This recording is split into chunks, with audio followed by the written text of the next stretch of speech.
Good afternoon, everyone. I hope you had fun listening to all the TED Talks from before.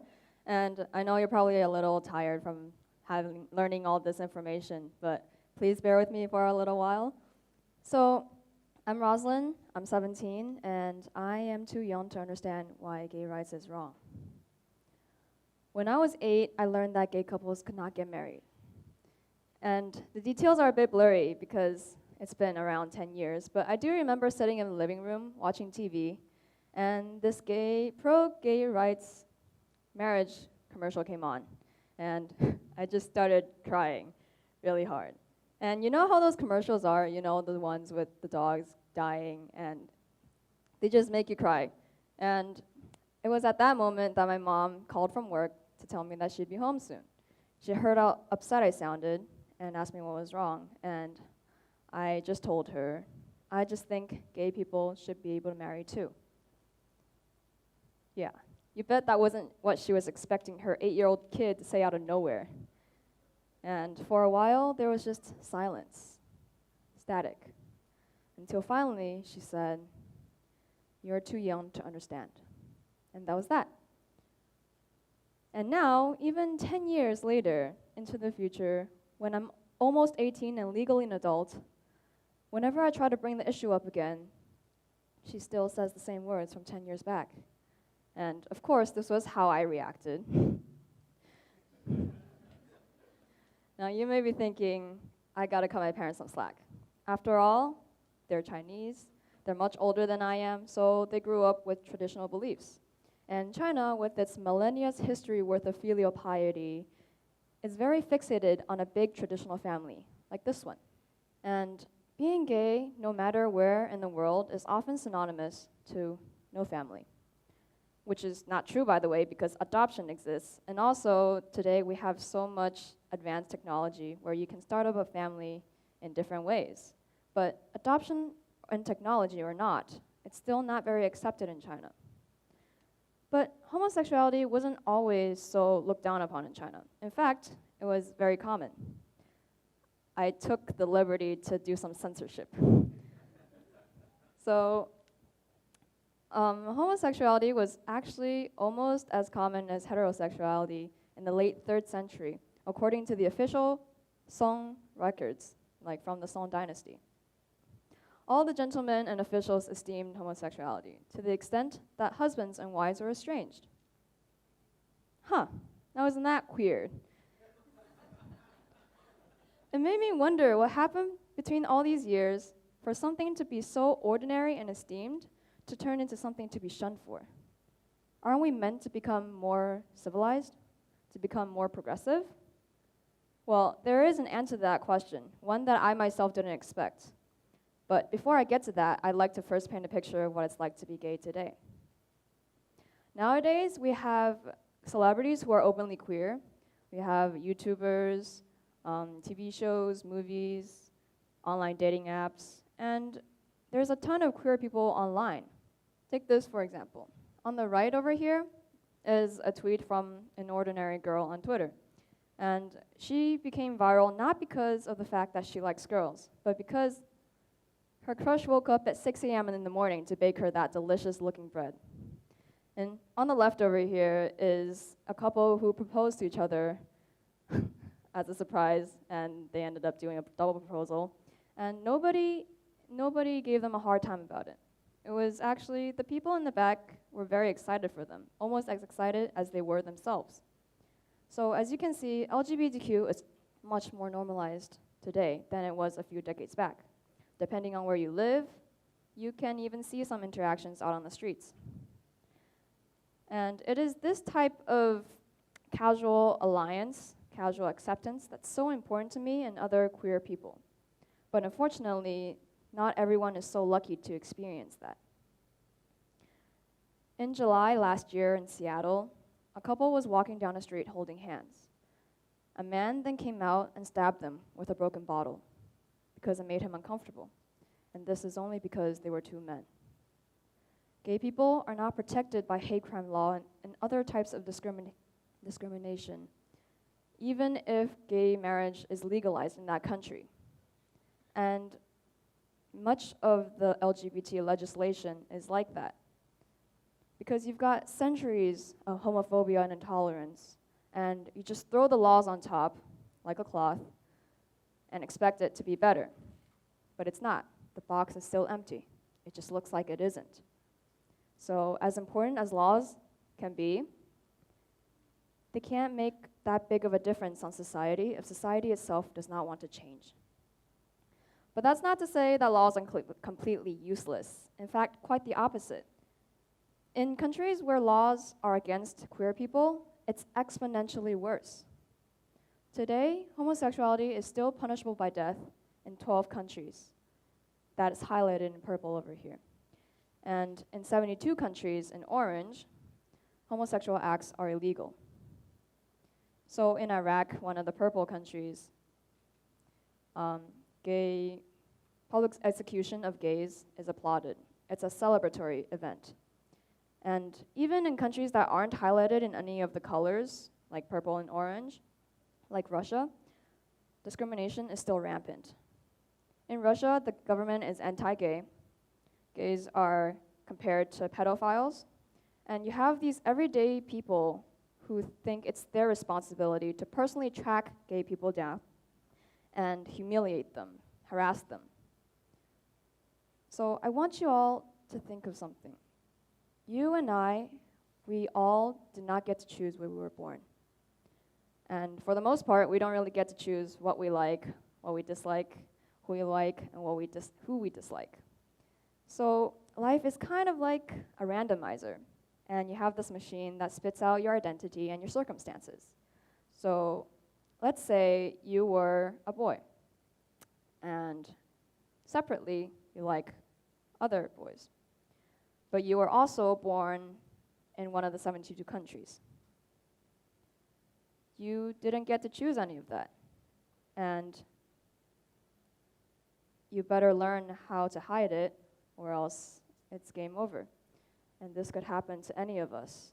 I was lucky to be born in America and to be in Hong Kong, which is more tolerant. Today, out of 4 queer people in the workforce are discriminated. And according to Stonewall, one of the LGBTQ charities in the UK, found in a survey that about 1 out of 5 queer people have been subjected to hate crime in the past year. And it's doubled for transgender people. Now, this is about to get a little personal, but could you all think back to the time when you were discriminated once? Whether it be for your gender, or your skin color, your religion, or your race, or anything else. It wasn't pleasant, right? So I want you to know that these aren't just numbers on a page. These are real-life experiences that people go through every day. And all of these experiences stack up. Many queer people today avoid restaurants. They avoid public transportation. They don't go to hospitals for their checkups, and they don't even go to the grocery store sometimes because they don't want to be discriminated. But this is at the cost of what they need. So, why am I talking so much about the horrible things in the West when I'm supposed to be talking about China? What about China?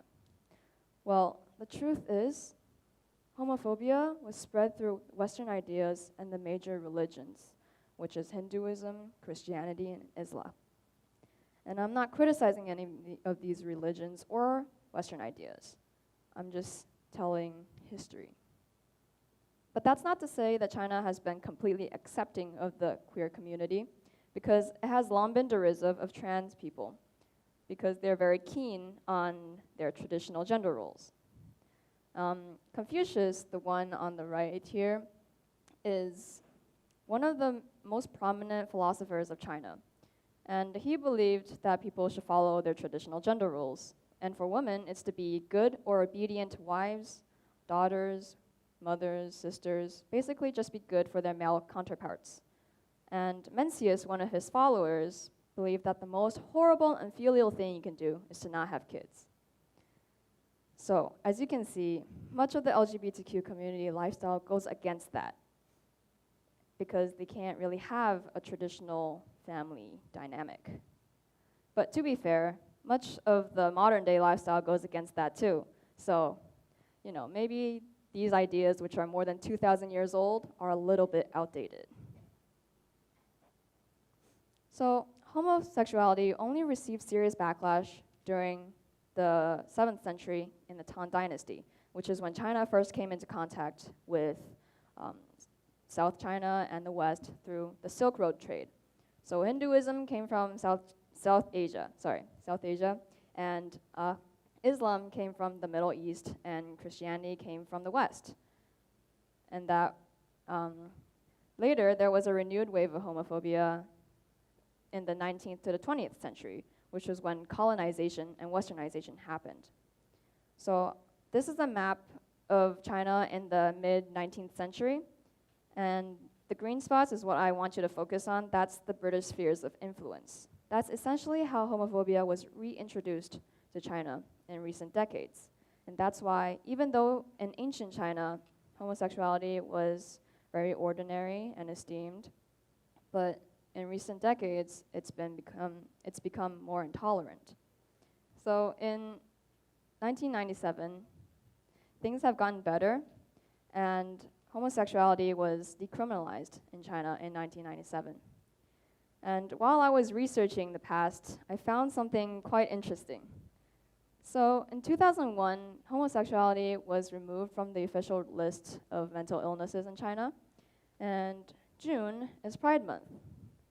June 2016 was when gay marriage was legalized in the US.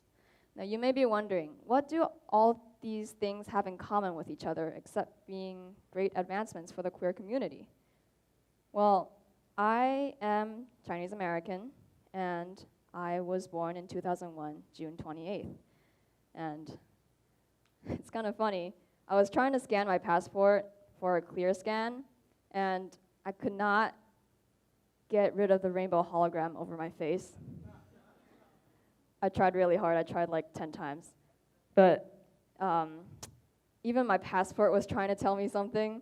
So I think it's safe to say that I didn't choose the gay life. The gay life chose me. And I'm very happy to accept that. But anyway, you know that overused phrase, spread positivity? Well, turns out the opposite is just as true and just as potent. We can still feel the awful effects of hate even 2,000 years into the future, or right now. But times are changing, things are getting better, and we've made great progress. So out of the 195 countries in the world, around 30 have legalized same-sex marriage. And homosexual people are no longer banned from the workforce for being a security danger. And some of you guys may have been to Pride marches before, or at least heard of it. They used to be very rare events in the past, but nowadays we have them annually all across the world. Now, that's pretty amazing. We've come a long way. But now, more than ever, we need your continued support. Now is not the time to become complacent, to think, oh, this is good enough. We gave them what they wanted, so let's just go back to what it once was. Because we're not just a battle for same-sex marriage equality. We're not just a battle for protection against discrimination. We're a battle for equity and humanity.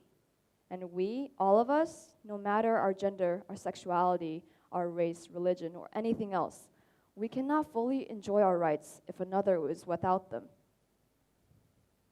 Now, if I could go back and tell younger self, my younger self, one thing, it would be that you'll never understand. You'll never understand why gay rights is wrong, because it's not. So you can just stop trying. And if it's one thing I want you all to remember from this talk, it's that hate and homophobia is not inherent. Homophobia was and is spread, but so is love and acceptance. So what can you do?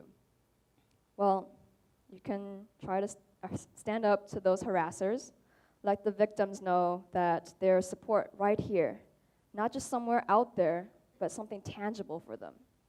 It could be for a family member, a friend, a stranger. But it's okay if you're not comfortable with doing that. You can start with something smaller, like calling out the people who use offensive slurs. It doesn't have to be big. In fact, some of the biggest changes come from you all from doing the smallest things. So with all that said, I want to leave you guys one question. Do you think hate can spread faster or love? I'm thinking it's the latter, but let's prove it. Thank you.